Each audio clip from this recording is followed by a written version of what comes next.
Hi everyone, I'm Hammi. Welcome back to my channel. So today I'll be doing a budget with me for the month of November, and I'm already very late in making this video. Today is the 10th of November, but I decided to get on with it and keep the commitment, and I'm sorry that it's very delayed. I am budgeting the month with 75,200 rupees, and this is a fixed income that I've decided to keep myself. I took this decision in the month of October.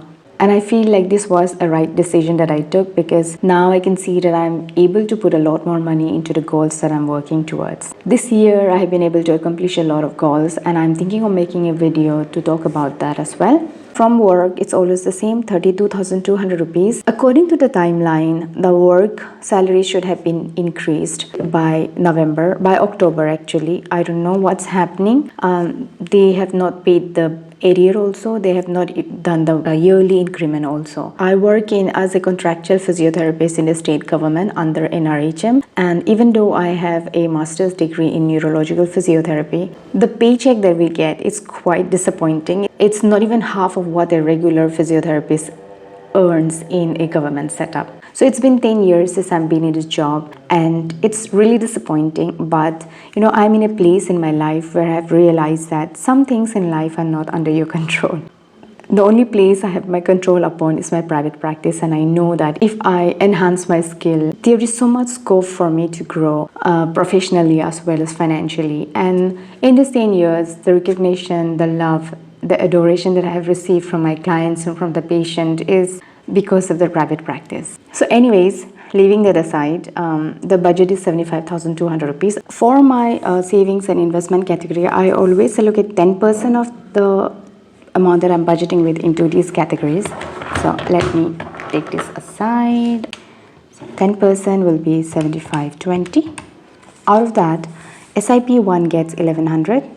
I started this SIP with 1,000 rupees, and then in the second year I increased the amount by 10%. So I am hoping to do that again next year as well. In 2025, I will again increase 10% for both of these. So 1100 if we minus from the total amount. SIP 2 gets 1,000 rupees. And then for my savings, for this year I had a goal amount. I am done with the goal amount. I already saved up the goal amount. So now every month I just put 100 rupees, and this is just because it doesn't make me feel good when I don't put any money into my savings. So only for that purpose I'm putting 100 rupees, and then I'm left with 5320, and that I put into my provident fund. So this is 10% of the amount. Now coming to my fixed costs and utilities, most of the subcategories in this category are fixed. The amount are fixed every month. So for insurance is always fixed, 2460. Siblings fund always get 1,000 rupees. Oh my goodness. Room rent gets 4,500. So my younger sister also got a job. And so me and my other sister, we told her, like, now since you've got a job, I think you also need to pay the rent. Before the rent is actually 9,000 rupees each month. And me and my middle sister, we split between us. So it's 4,500 each month. This was just because we wanted to lessen the burden for our parents. So me and my younger sister, we said, it's okay, we'll pay the rent, all the pocket money and everything. My parents give to my younger sister. But now since she got a job and the rent is 9,000 yet, so we are thinking of dividing it between 3 of us. That will be 3,000 each for each of us. And my sister, she said, just give me 4 months. Like, she does not want to take any responsibility right now for 4 months. So we are like, okay, this is the second month, and I hope after 2 more months she will also pitch in. So this amount will go down when she does. Until then, I will still allocate 4,500 for the rent. The rent is in the state capital. We always travel to the state capital for medical purposes, also for office purposes. So we have decided to keep the room. That is the money that we are paying. And for the EMI, I increased the EMI to 15,000 rupees.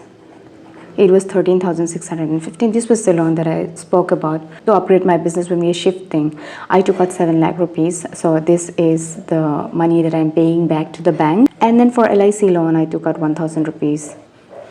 And ration, I allocated 4,000. 4,000 seems to work fine. And then for subscription, I allocated 1,300 rupees.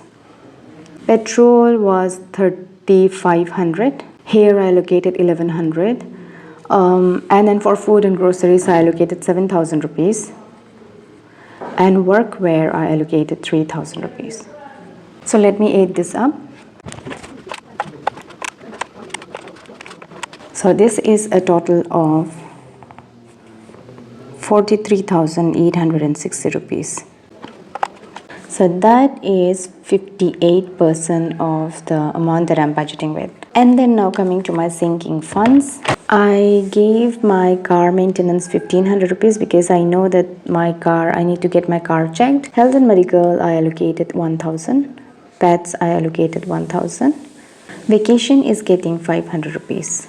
So now when we add this is 4,000 rupees. And so 4,000 rupees, this is 5% of the amount that I'm allocating with. And then the rest of the money, that will be 75,200 minus 7520 minus 43,860 minus 4,000. The rest of the money, that is 19,820, will go into my guilt-free spending category. And for my spending category, if at the end of the month I have any money left, I keep it there and that gets carried over. For all of the categories that I have marked, if there's any money left by the end of the month, I keep it there and I carry over to the next month. So let's see how much percent is that. This is 27% of the amount that I'm budgeting with. So this is the budget for the month of November. I don't have a specific goal or highlight for the month of November like I always do. This month I did not set anything like that, but I would really like to put a really big chunk of money into my construction fund so that I can start to focus on my LIC loan as well. Thank you so much if you're still here watching, and do not forget to press the like button and also consider subscribing. I am hoping to see you soon in my next video. Until then, take care and bye-bye.